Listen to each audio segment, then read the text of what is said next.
Hello students, welcome to my new video. আজকে একটা নতুন সেটআপে আমি পড়াতে বসেছি এবং আমি খুবই এক্সাইটেড রয়েছি তোমাদের সাথে এই জিনিসটাকে শেয়ার করার জন্য। কারণ আমি তোমাদেরকে আগের দিনই বলেছিলাম যে আমার কিন্তু যেখানে প্রচন্ড পিকচার দিয়ে বোঝাতে হবে সেখানে কিন্তু আমি ড্রয়িং করে বোঝাবো না, আমি সেটা তোমাদেরকে পিপিটির মাধ্যমে পড়াবো। তো আজকে আমরা সেই পিপিটির ক্লাসে এসে গিয়েছি এবং তোমরা দেখতেই পাচ্ছ এখানে কি লেখা রয়েছে যে অ্যামাইটোসিস এবং মাইটোসিস। হ্যাঁ, এই দুটো জিনিস নিয়ে আমরা কিন্তু আজকে পড়তে চলেছি এবং আমাদের এই জিনিসটা নিয়ে কিন্তু আজকের গোটা ভিডিওটা হতে চলেছে, লেকচারটা হতে চলেছে।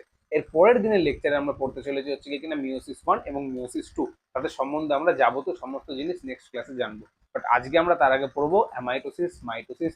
মাইটোসিস ক রকমের হতে পারে এবং মাইটোসিসের পর্যায়ে কি কি রয়েছে সেগুলোকে আমরা একটা কম্পারেটিভ টেবিলের মাধ্যমে পড়বো, যাতে তোমাদের বুঝতে সুবিধা হয় এবং তোমরা পরীক্ষাতে এই পিপিটি থেকে আরামসে পড়াশোনা করতে পারো।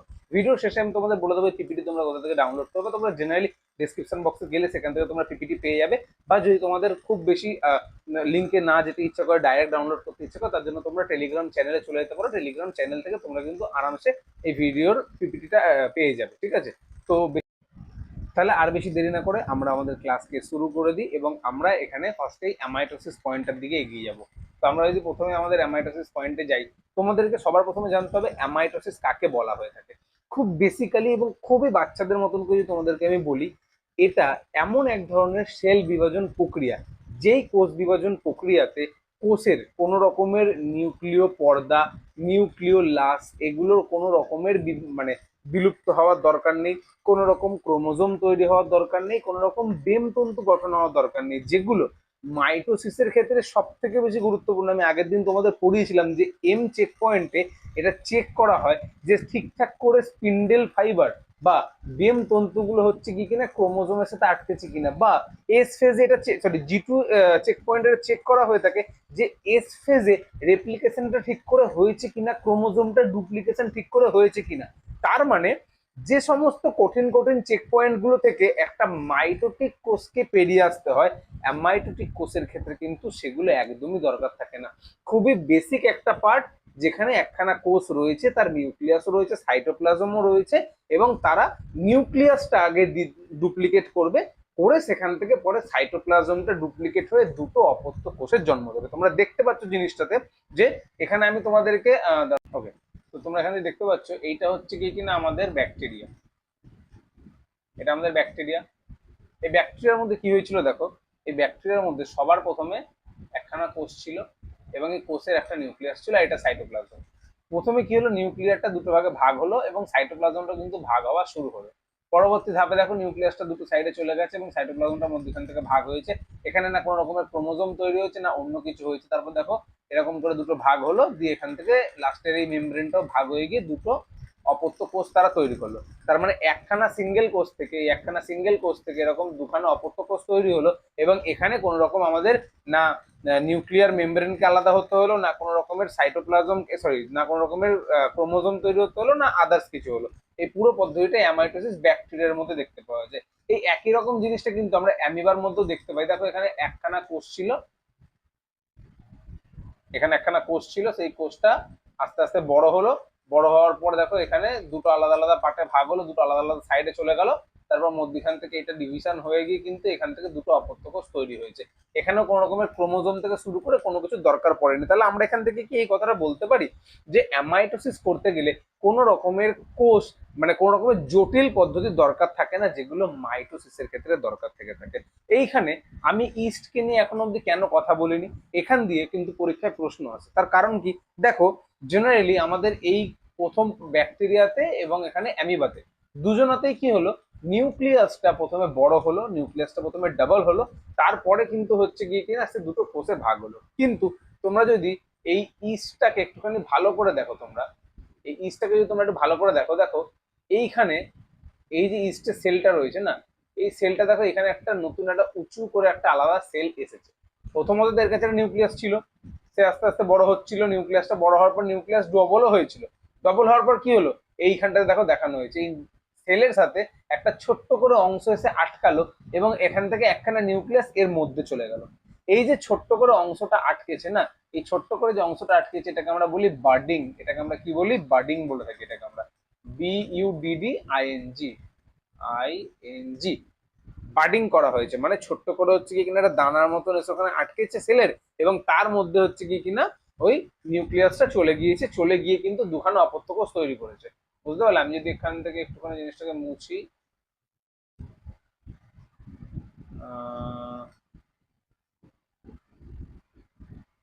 এখান থেকে তোমরা জিনিসটাকে আবার দেখো, এখানে যে বাডিংটা করা হয়েছে সেই বাডিংটা তোমরা দেখতে পাচ্ছ আমি আশা করি, যে এখানে কিন্তু এএস এ জুড়েছে, এএস এ কিন্তু জুড়েছে, এবং এখানে যে নিউক্লিয়াসটা ডবল হয়েছিল সেই নিউক্লিয়াসের একটা পার্ট এর কাছে চলে গেছে আর একটা পার্ট এর কাছে রিটার্ন হয়ে গেছে।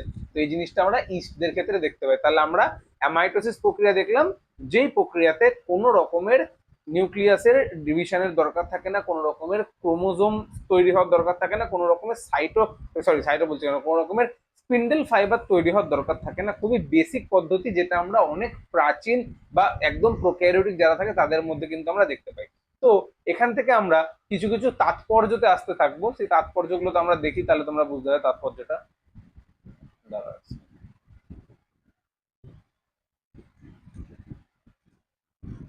দেখো এখানে কি বলেছে অ্যামাইটোসিসের তাৎপর্যের মধ্যে, অ্যামাইটোসিসের তাৎপর্যতে এটা বলা হয়েছে,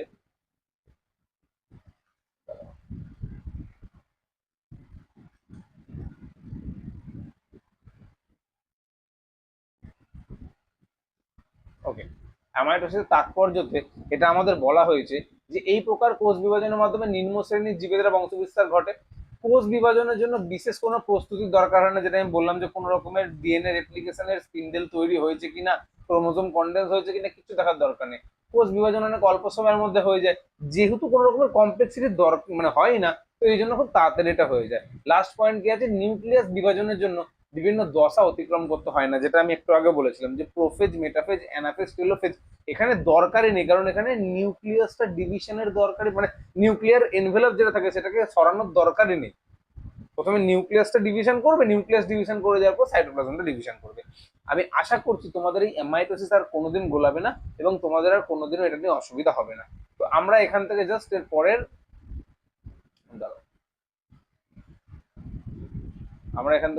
পরের স্লাইডটাতে চলে যাবো। ওকে, তো দেখো এখানে কি হয়েছে। আচ্ছা, আমাকে এখান দিয়ে হচ্ছে কি কিনা প্রথমে এটা মুছে নিতে হবে।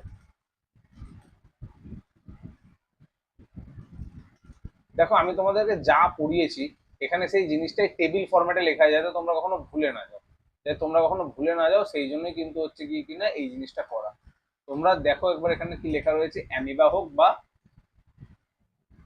অ্যামিবা আছে, ব্যাকটেরিয়া রয়েছে, অ্যামিবা রয়েছে এবং ইস্ট রয়েছে। এদের ক্ষেত্রে তোমরা নিজেরাই দেখতে পাচ্ছ যে ব্যাকটেরিয়ার ক্ষেত্রে নিউক্লিয়াসটা ওরকমই থেকে যায়।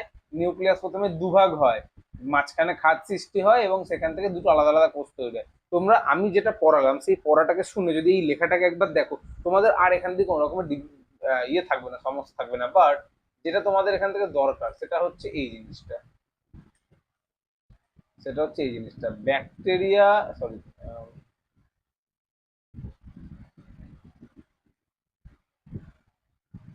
ব্যাকটেরিয়ার ক্ষেত্রে দ্বিবিভাজন হয়, যেটাকে আমরা বাইনারি ফিশন বলি। ইস্টের ক্ষেত্রে কিন্তু কুড়ি গঠন বা যেটা বার্ডিং, আমরা একটু আগে বলেছিলাম বার্ডিং হয়ে থাকে, যে একখানে ফিউজ করলো এবং নিউক্লিয়াস যেটা ডবল হয়েছিল সেটা তার মধ্যে ঢুকে গেল, তো এটাকে আমরা বলে থাকি হচ্ছে কি কিনা কুড়ি গঠন হওয়া। তারপরে এখানে অ্যামিবাও কিন্তু হচ্ছে কি কিনা বাইনারি ফিশন করেছে এবং সবাই কিন্তু অ্যামাইটোসিস পদ্ধতিতেই কিন্তু নিজেরা কাজ করে থাকে। তো আমি আশা করছি তোমরা এত জিনিসটা বুঝতে পারলে। তো অ্যামাইটোসিস নিয়ে তোমাদের আর কোনো রকমের অসুবিধা হওয়ার কথা না। এরপরে আমরা চলে যাব মাইটোসিসে। আচ্ছা, আমরা এখন অব্দি যেটুকু বুঝলাম, আমরা অ্যামাইটোসিস আর মাইটোসিসের কিন্তু একটা পার্থক্য নিজেরাই করে ফেলতে পারি। কি পার্থক্য হবে? অ্যামাইটোসিসের ক্ষেত্রে কোনো রকমের জটিল প্রস্তুতির দরকার থাকে না, কিন্তু মাইটোসিসের দরকার থাকে। অ্যামাইটোসিসে কোনো রকমের বড় সড়ো চেক পয়েন্টের দরকার থাকে না, মাইটোসিসের দরকার থাকে। অ্যামাইটোসিসের নিউক্লিয়ার এনভেলপকে গায়েব করা এবং সেই জিনিসগুলো সঠিক করার জন্য প্রোফেজ, মেটাফেজ, অ্যানাফেজ, টেলোফেজের দরকার থাকে না, যেটা ওদের ক্ষেত্রে দরকার থেকে থাকে। অ্যামাজন বলার জন্য ভুল কর, অ্যামাইটোসিসের ক্ষেত্রে হচ্ছে কি কিনা, অ্যামাইটোসিসের ক্ষেত্রে কোন রকমের স্পিন্ডেল ফাইবারের দরকার থাকে না, কিন্তু মাইটোসিসের ক্ষেত্রে স্পিন্ডেল ফাইবারের দরকার থাকে। অ্যামাইটোসিসের ক্ষেত্রে কোনো রকম ক্রোমোজোম গঠন হওয়ার দরকার থাকে না, কিন্তু মাইটোসিসের ক্ষেত্রে ক্রোমোজোম গঠন হওয়ার দরকার থাকে। তাহলে এতটুকু সময়ের মধ্যে তোমরা খুব বেসিক্যালি অ্যামাইটোসিস প্রসেসটা পুরো এ টু জেড বুঝে গেলে। তো আমরা এবার জাস্ট এর পরের পয়েন্টটাতে চলে যাবো, পরের স্লাইডে চলে যাবো আমরা। এবার আমাদের কিন্তু এখান থেকে মাইটোসিসটা স্টার্ট হচ্ছে। দেখো মাইটোসিস আমরা একটু আগেই তোমাদেরকে, এর আগেও আমি একটা যেটুকুনি ইয়ে দিয়েছি, যেটুকু তোমাদেরকে আমি পড়িয়েছি, যেটুকু তোমাদেরকে আমি হিন্ট দিয়েছি, সেখান থেকে আমি আশা করছি তোমরা এটুকুনি বুঝতে পেরেছো যে মাইটোসিস মাইটোসিস কিন্তু একভাবে হয় না, মাইটোসিসের অনেক ভাগ রয়েছে। এখানেও দেখো তোমাদেরকে আমি দেখিয়ে দিয়েছি যে আম, বিভিন্ন প্রকার মাইটোসিসের মধ্যে কি আছে, সর্বপ্রথমে আদর্শ মাইটোসিস আছে, তারপরে হচ্ছে কি কিনা অন্তর মাইটোসিস আছে, তারপরে অধম মাইটোসিস রয়েছে, প্যারামাইটোসিস রয়েছে, এন্ডোমাইটোসিস রয়েছে। খুব জেনারেলিস্টলি এই জিনিসটাকে জাস্ট একবার চোখ বোলাবে তোমরা সব কটা জিনিস বুঝতে পারবে। দেখো এখানে ক্রোমোজোমটা কি করে, ক্রোমোজোম সুস্পষ্টভাবে গঠিত হয় এদের ক্ষেত্রে, কারণ কি মাইটোসিস মানে ক্রোমোজোম তৈরি হবে, কিন্তু সবার ক্ষেত্রে এটা হয় না। দেখে নাও, এর ক্ষেত্রেও ক্রোমোজোম গঠিত হয়, এর ক্ষেত্রেও ক্রোমোজোম গঠিত হয়, কিন্তু ক্রোমোজোম গঠিত হয় না কাদের ক্ষেত্রে, ক্রোমোজোম গঠিত হয় না প্যারামাইটোসিসের ক্ষেত্রে। এবং ক্রোমোজোমটা বারবার বিভাজিত হয়, কোথায়, এন্ডোমাইটোসিসে। শর্ট কোশ্চেন তোমাদের এরকম দিতে পারে যে মাইটোসিসের কোন কোন প্রকার মাইটোসিসে ক্রোমোজোম গঠন হয় না, সেটা হবে প্যারামাইটোসিস। এবং কোন মাইটোসিসে ক্রোমোজোম বারবার নিজেকে বিভক্ত করে, সেটা হচ্ছে এন্ডোমাইটোসিস। তো তোমাদেরকে কিন্তু প্রথম পয়েন্টের রেসপেক্টে প্যারামাইটোসিস আর এন্ডোমাইটোসিসটাকে মাথায় রাখতে হবে। দেন নেক্সট আছে নিউক্লিয়ার পর্দা। দেখো বিভাজনের সময় এটা বিলুপ্ত হয়, আমরা আগের দিনই পড়েছিলাম যে একটা নিউক্লিয়াসের প্রোফেজ মেটাফেজের সময় কিন্তু নিউক্লিয়ার মেমব্রেনটাই সবার আগে গায়েব হয়। তাহলে এখানে দেখেন আদর্শ মাইটোসিস সেটা গায়েব হবেই। এখানে নিউক্লিয় পর্দা অক্ষত থাকে। অন্তর মাইটোসিস এমন একটা মাইটোসিস যেখানে নিউক্লিয় পর্দার গায়েব হওয়ার দরকার নেই, এখানেও গায়েব হয় না, কিন্তু প্যারামাইটোসিসে গায়েব হয়ে যায়। এবং এন্ডোমাইটোসিসে কোনো রকম ওসব গল্পই থাকে না, ওদের বিভাজিত হয় না। তারপর স্পিন্ডেল, আমরা জানি স্পিন্ডেল হচ্ছে আদর্শতে গঠন হবে, কিন্তু অন্তর মাইটোসিসে এটা গঠন হবে না। অধম মাইটোসিসে নিউক্লিয়াসের মধ্যে স্পিন্ডেল তন্ত্র গঠিত হবে, নিউক্লিয়াসের মধ্যে, যেহেতু নিউক্লিয়াসটা ভাঙেনি। এর আগের পয়েন্টে কি লেখা, নিউক্লিয়াসটা অক্ষত থাকে, তাহলে যে স্পিন্ডেলটা যদি গঠিত হয় সেটা কোথায়, নিউক্লিয়াসের মধ্যেই গঠিত হবে। তারপরে স্পিন্ডেল গঠিত হতে পারে কিন্তু স্বাভাবিক মাইটোসিস কখনো হয় না, আর এর ক্ষেত্রে স্পিন্ডেল বিভাজন হয় না। তার মানে আমরা কিন্তু শুধুমাত্র স্পিন্ডেল দিয়ে বিভাজনটা শুধুমাত্র এই প্রথম যে আদর্শ রয়েছে তাদের ক্ষেত্রে কিন্তু আমরা দেখতে পাই। বিভাজন কোথায় করছে, নিউক্লিয়াসে যেভাবে বিভাজন হয় সেভাবেই করছে। এরা অন্তর্মাইটোসিস নিউক্লিয়াসের বাইরে বিভাজন করে, অধোমাইটোসিস নিউক্লিয়াসের ভিতরে। এখান দিয়ে স্টুডেন্টরা গুলিয়ে যায়। যখন আমাদের অন্তর্মাইটোসিস বলেছে, অন্তর্মাইটোসিস মানে মাইটোসিসটা ভিতরে হচ্ছে, তাহলে বিভাজনটা কোথায় করছে, বাইরে করছে, নিউক্লিয়াসের বাইরে। আর যখন কেন নিউক্লিয়াসের বাইরে করছে, কারণ দেখো এখানে নিউক্লিয় পর্দা অক্ষত আছে, এখানে অক্ষত আছে, এখানে স্পিন্ডেল গঠিতই হয়নি। তো স্পিন্ডেল গঠিত হয়নি, তো সেই জন্য নিউক্লিয়াসের বাইরে করছে, কিন্তু এখানে তো নিউক্লিয়াসের ভিতরে স্পিন্ডেলটা গঠিত হয়ে গেছে। যেখানে নিউক্লিয়াসের ভিতরেই স্পিন্ডেল গঠিত হয়ে গেছে, সেখানে নিশ্চয়ই নিউক্লিয়াসের ভিতর থেকে স্পিন্ডেলটা ওকে দুটো ভাগে সেপারেট করাবে। তাহলে এদের ক্ষেত্রে বিভাজনটা নিউক্লিয়াসের ভেতরে হয়, এদের ক্ষেত্রে অস্বাভাবিক মাইটোসিস হয়, এবং এদের ক্ষেত্রে নিউক্লিয়াসের ভিতরে ক্রোমোজোমের পুনরাবৃত্তি হয়ে থাকে। তারপর বিশেষ বৈশিষ্ট্যের অন্য নামটা তোমরা সেটা দেখে রাখবে। তো মেন আমাদের কিন্তু এইখান থেকে এই কটা পয়েন্টই ছিল, যে ক্রোমোজোমের আচরণ তাদের আদর্শ মাইটোসিস বা এর হিসাবে কি হয়ে থাকে। আশা করছি তোমরা বিভিন্ন প্রকার যে মাইটোসিস আছে এটা সম্বন্ধে তোমরা পুরোপুরি জ্ঞান অর্জন করতে পেরেছো। ঠিক আছে, তো এরপরে আমরা এবারে এর পরের পার্টে হচ্ছে কি কিনা চলে যাব। তাহলে আমরা এবার মাইটোসিস কোষ বিভাজনের দশাতে চলে এসেছি। আমরা জানি যে ইন্টারফেজের ক্ষেত্রে G1S G2 এটা সবসময় সেমি পর্যায়ে দেখিয়ে থাকে, যেগুলো আমরা আগেও পড়ে এসেছি। বাট এখন আমরা দেখতে চলেছি হচ্ছে কি কিনা প্রোফেজ, মেটাফেজ, অ্যানাফেজ এবং টেলোফেজ, যেগুলো কোথায় হয়ে থাকে, মাইটোটিক ফেজের মধ্যে হয়ে থাকে। মাইটোসিসের মধ্যেকার প্রথমে যে দশাটা থাকে সেই দশাটার নাম হচ্ছে কি কিনা প্রোফেজ। আমরা এখানে প্রোফেজ নিয়ে পড়াশোনা করবো। এখানে কি লেখা দেখো, এখানে রয়েছে নিউক্লিয়াসের বিভাজনের, যেখানে নিউক্লিয় জালক থেকে ক্রোমোজোমটা সৃষ্টি হওয়া শুরু হয়। তার মানে নিউক্লিয় জালক যেগুলো ছিল সেখান থেকে এবার আমাদের আস্তে আস্তে ক্রোমোজোমটা শুরু হবে, এবং যে নিউক্লিয় লাস বা যে নিউক্লিয় পর্দা থাকে তারা হচ্ছে গিয়ে কিনা অবলুপ্তি ঘটে। তার দুটো কাজ হচ্ছে, এক ক্রোমোজোম তৈরি হচ্ছে, আর এক হচ্ছে গিয়ে কিনা নিউক্লিয়াস বা নিউক্লিয় পর্দা যেটা আছে সেটা আস্তে আস্তে অবলুপ্তি শুরু হচ্ছে। এটাকে আমরা হচ্ছে গিয়ে কিনা প্রোফেজের মধ্যে ফেলে থাকি। দেন এর মেন কাজ ওই যে যেটা বললাম, যে ক্রোমোজোম সৃষ্টি করা, ক্রোমাটিড গঠন করা এবং নিউক্লিয় পর্দার বিলুপ্ত ঘটনা, এটা হয়ে গেল আমাদের প্রোফেজ। এরপর যখন আমরা মেটাফেজে চলে যাব, মেটাফেজে গেলাম মানে কি হবে, এইবার নিউক্লিয়াস বিভাজনের দশাতে কি হচ্ছে, দুটো মেরু তৈরি হচ্ছে। মানে যে দুটো মেরুতে একখানা কোষ, ধরো আমি কথার কথা বলছি, এখানে আমি একটা যদি কোষকে ড্র করি, এটা দ্বারা কোষ হয়, তাহলে কোষের এই দিকের একটা অংশ, এই দিকের একটা অংশ, এরা হচ্ছে মেরু তৈরি হচ্ছে। কারণ এবার কি হবে, যখন ভাঙবে কোষটা এই মেরু বরাবর ভাঙবে। মেরু যদি এই দুটো দিকে হয় তাহলে কোষটা এই বরাবর ভাঙবে। আর যদি একটা কোষ এরকম থাকে, তার একটা মেরু এদিকে হলো একটা মেরু এদিকে হলো, তাহলে কোষটা কিন্তু এই বরাবর ভাঙবে। তাহলে আমাদেরকে এই জিনিসটাকে কিন্তু মাথায় রেখে দিতে হবে যে মেরু কোন দিকে তৈরি হচ্ছে। তাহলে মেরু তৈরিটা কিন্তু আমাদের মেটাফেজ দিয়ে হয়েছে, আমরা মাথায় রাখবো মেরু মেটাফেজ, মানে দুটোই এম এম দিয়ে হচ্ছে। এবং এখানে ক্রোমোজোম গুলো কি হয়ে থাকে মেটাফেজিক প্লেটে, মানে যদি এইভাবে ভাঙার হয় তাহলে এই প্লেট বরাবর কিন্তু ক্রোমোজোম গুলো সজ্জিত হয়, যদি এখানে ভাঙার হয় এরকম করে করে ক্রোমোজোম গুলো সজ্জিত হবে। এই দুটো জিনিসই কিন্তু এখানে আমাদেরকে মাথায় রাখতে হবে, ঠিক আছে? এবং ক্রোমোজোম গুলো সেন্ট্রোমিয়ারের সাহায্যে কিন্তু যুক্ত হতে থাকে। ক্রোমোজোমের আমরা জানি যে সেন্ট্রোমিয়ার থাকে, একটা ক্রোমোজোম যদি আমরা এখানে ড্র করি, এই একটা যদি ক্রোমোজোম আমরা ড্র করি তাহলে যে সেন্ট্রোমিয়ারটা রয়েছে এর সাথে হচ্ছে গিয়ে কিনা ওই স্পিন্ডেল গুলো জমা লাগতে শুরু করে। দেন আমাদের তারপর হচ্ছে অ্যানাফেজ দশা, এবং সরি অ্যানাফেজ দশা, এক সেকেন্ড, হ্যাঁ, অ্যানাফেজ দশা। অ্যানাফেজ দশাতে কি হয়ে থাকে, নিউক্লিয়াস বিভাজনের দশাতে অপত্য ক্রোমোজোম গুলো দুই বিপরীত মেরু প্রান্ততে চলে যায়, তাকে আমরা অ্যানাফেজ বলি। তার মানে অ্যানাফেজে কি হয়ে গেল, এই যে আমাদের কোষটা ছিল সেই কোষের এবার এই সাইডে, মানে যদি এটা মিডিল দিয়ে এরকম ভাগ হওয়ার থাকে তাহলে ক্রোমোজোম গুলো সব এই সাইডে একদল আর এই সাইডে একদল হচ্ছে কি কিনা ক্রোমোজোম গুলো আসতে শুরু করে দিয়ে থাকে, ঠিক আছে? তার মানে যে সিস্টার ক্রোমাটিডের একে অপরের সাথে ছিল, ভালো করে দেখতে হবে, যেটা মেটাফেজে এটা একটা ক্রোমোজোম, এটা একটা ক্রোমোজোম, এরা দুজনে একে অপরের সাথে লিঙ্ক ছিল, এরা দুজন একে অপরের সাথে লিঙ্ক ছিল মেটাফেজ অব্দি। অ্যানাফেজে কি হলো, তারা একে অপরের থেকে সেগ্রিগেট হয়ে গেল। এবং আমি আগের দিন বলেছিলাম যে এম চেক পয়েন্টটা এই টেলোফেজের পরে হচ্ছে, সরি, এম চেক পয়েন্টটা হচ্ছে কিনা আমাদের এইরকম সময় করা হয়ে থাকে যাতে মেটাফেজের পর ঠিকঠাক করে জিনিসটা গেছে কিনা, ঠিকঠাক করে জিনিসটা সেপারেট হয়েছে কিনা, সেটা কিন্তু অ্যানাফেজের পরে দেখা হয়ে থাকে যে ঠিকঠাক করে সেগ্রিগেশনটা হলো কিনা। যদি না হয় তাকে সেখানেই স্টপ করে দেওয়া হবে, করে সেটাকে রিপেয়ার করা হবে। তো এটা হলো আমাদের অ্যানাফেজের কাজটা। হয়ে গেল পেনের ইয়েটা, আসলে তো ছোট হারিয়ে যায়। দেন লাস্ট হচ্ছে টেলোফেজ। টেলোফেজের ক্ষেত্রে কিন্তু নিউক্লিয়াস বিভাজনের দশাতে এবার নিউক্লিয়াসটা আবার নতুন করে তৈরি হয়ে গেল, এবং দুটো অপত্য নিউক্লিয়াস, মানে যখন একখানা সেল এবার আস্তে আস্তে হচ্ছে এখানে দুটো অপত্য নিউক্লিয়াস তৈরি করছে, কারণ এর পরেই তো এখান থেকে হচ্ছে এখানে ডিভিশনটা হওয়া শুরু হবে।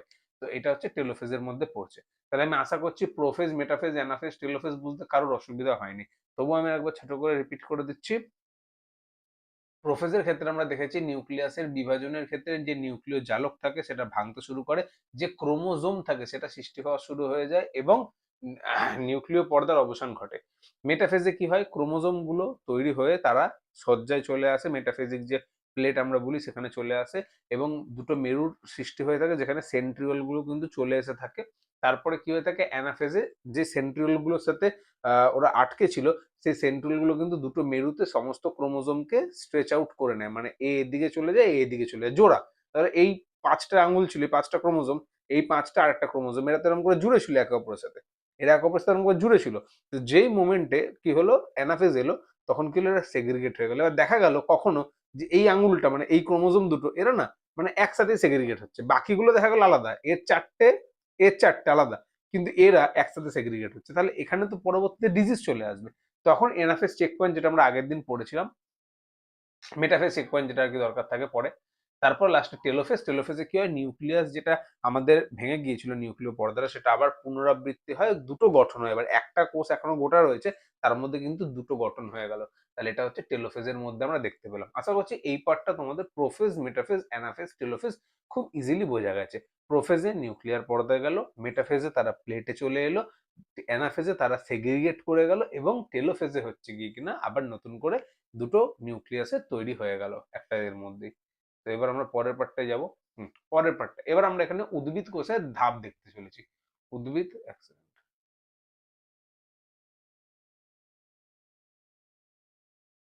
উদ্ভিদ কোষের আমরা এখানে ধাপগুলো দেখতে চলেছি। Just a minute. ওকে, আমি এখানে লেজারটা নিইনি কারণ আমার এখানে ড্রয়িং করার কিছু নেই, আমি জাস্ট লেজার দিয়ে তোমাদেরকে দেখাবো। দেখো এখানে আমরা কি লিখেছি, ধাপ আছে, কি ঘটনা ঘটছে, নিউক্লিয়াসের কি অবস্থা, ক্রোমোজোমের কি অবস্থা, এবং স্পিন্ডেলের কি অবস্থা। দেখো ফার্স্ট এটা একটা ইন্টারফেস, আমরা এখানে কি কি ছবি দেখিয়েছি, ইন্টারফেস দেখিয়েছি যেখানে জি1 এস জি2 অব্দি হয়ে গেছে। দেন এম ফেজের মধ্যে প্রোফেজের প্রথমে প্রারম্ভিক প্রোফেজ মানে শুরুর প্রোফেজ থাকে, এবং একটা মধ্য প্রোফেজ থাকে, একটা অন্তিম প্রোফেজ থাকে। যেটা আমরা আগেরটার ক্ষেত্রে একটাই প্রোফেজ পড়েছিলাম, এখানে কিন্তু আমরা সেখানে তিনখানা প্রোফেজ দেখতে পাবো। তো এদের মধ্যে পার্থক্য কি আছে, যেটা প্রারম্ভিক প্রোফেজ হয় সেখানে ক্রোমাটিনটা আস্তে আস্তে ঘনীভূত হয়, মানে এখনো কিন্তু তারা ক্রোমোজোম তৈরি হয়নি। আমরা জানি ডিএনএ, ডিএনএর সাথে যখন হিস্টোন প্রোটিন গুলো জোড়ে তারা তৈরি করে ক্রোম্যাটিন, এবং এই ক্রোম্যাটিন গুলো সেল ডিভিশনের সময় নিজেকে আরো কনডেন্স করে ক্রোমোজোম তৈরি করে।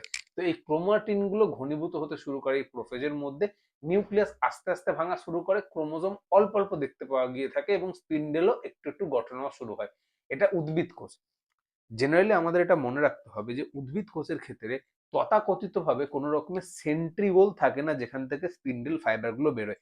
আমরা লাস্টে একখানা হচ্ছে গিয়ে কিনা ডিফারেন্স করব প্ল্যান্ট অ্যান্ড সরি উদ্ভিদ এবং প্রাণীদের মধ্যে একখানা করব, সেখানে আমরা দেখতে পাবো এই পয়েন্টটা। বাট যাই হোক, তো প্রারম্ভিক প্রোফেজটা আমাদের বোঝানো হলো। এরপর মধ্য প্রোফেজ, এই পিকচারটা দেখে না, মধ্য প্রোফেজে কি হচ্ছে যে নিউক্লিয়াস তো নিউক্লিওলাস পুরো চলে গিয়েছে, নিউক্লিয়ার ঝিল্লিটা মানে যেটা নিউক্লিয়ার ল্যামিনা থাকে সেটাও পুরো বাদ চলে গেছে। প্রতিটা ক্রোমোজোমের কিন্তু এবার দুটো করে ক্রোম্যাটিড তৈরি হয়ে গেছে। দেখো এখানে ব্লুর দুটো তৈরি হয়ে গেছে, এই লালের দুটো, এই ব্লুর দুটো, এই লালের দুটো, এরকম করে দেখানো হয়েছে। এবং এখানে কি হয়েছে আস্তে আস্তে যে ইয়েটা কি বলে স্পিন্ডেলটা, সেই স্পিন্ডেলটাও কিন্তু গঠন পেতে শুরু করে দিয়েছে, মানে পেয়ে গেছে আমরা বলতে পারি। দেন যখন অন্তিম প্রোফেজ চলে আসবে তখন কিন্তু ক্রোমোজোম স্পিন্ডেলের সাথে যুক্ত হয়ে যাবে।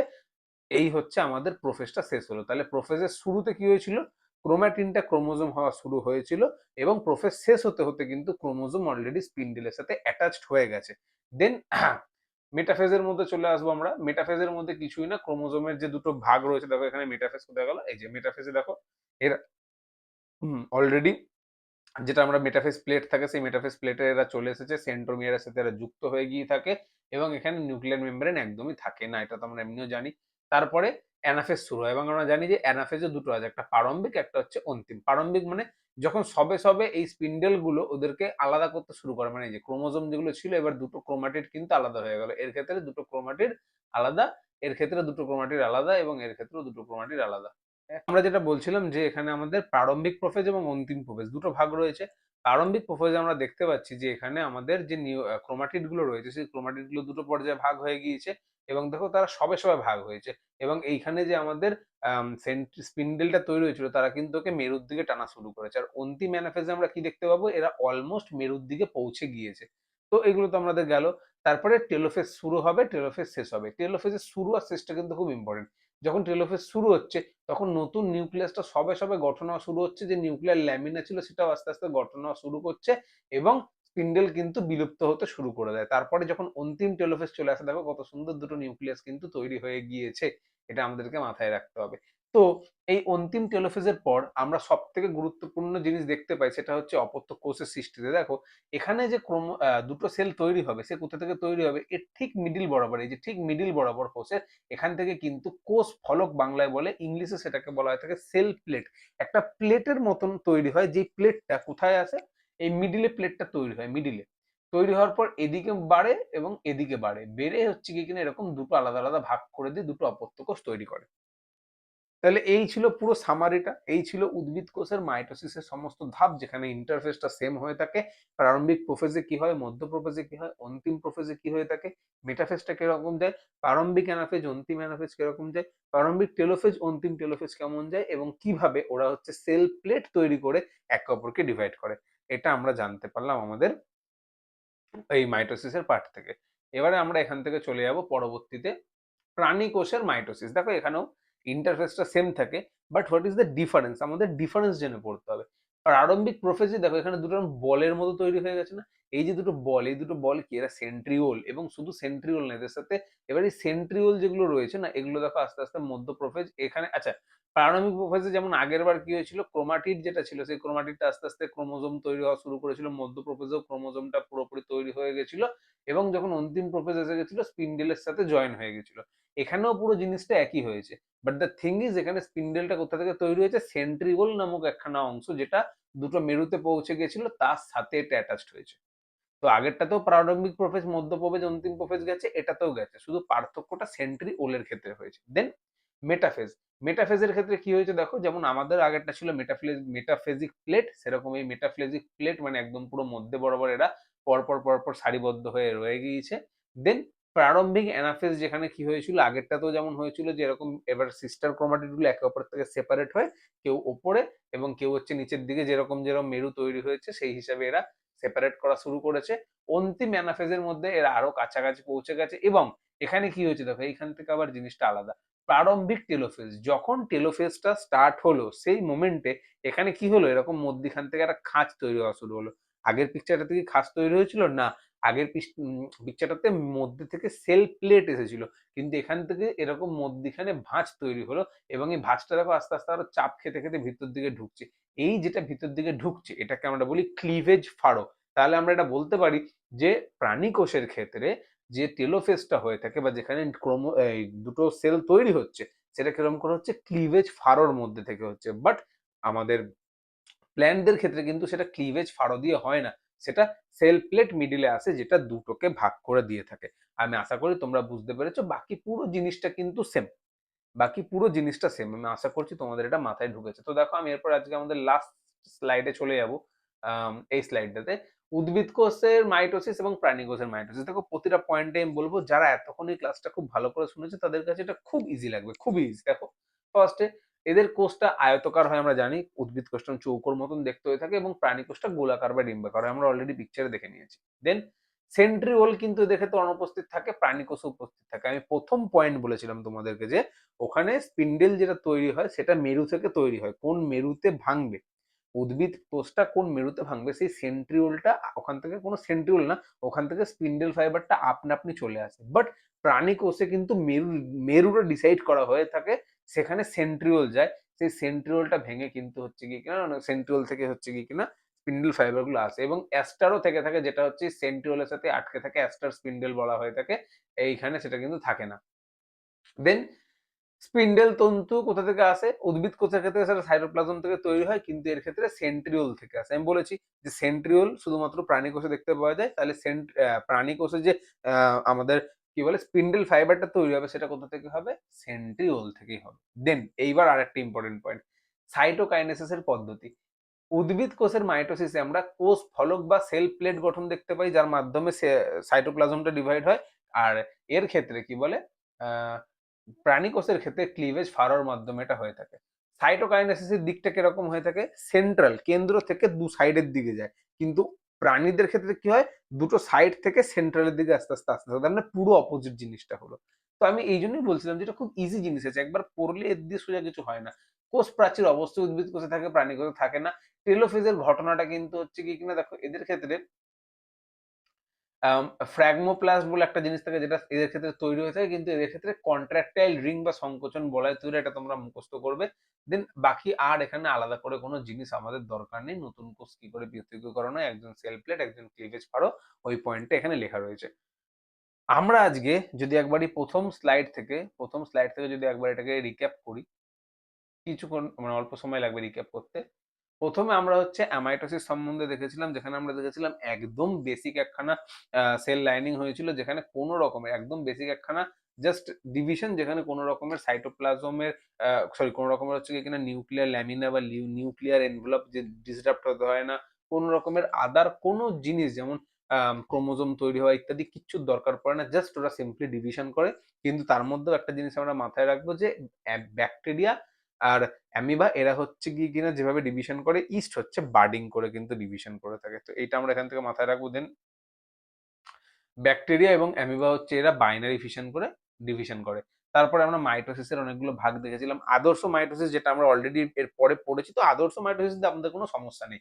কিন্তু অন্তর মাইটোসিস, অধম মাইটোসিস এবং প্যারামাইটোসিস এগুলো নিয়ে আমাদেরকে একটুখানি কিন্তু পড়তে হবে। তাই তোমরা পড়বে, যেমন সবচেয়ে ইম্পর্টেন্ট পয়েন্ট ছিল ক্রোমোজোম এখানে গঠন হয় না, বাট এন্ডোমাইটোসিসে ক্রোমোজোম বারবার বিভাজিত হয়। তো এখান দিয়ে শর্ট কোশ্চেন্স নানাভাবে আসতে পারে।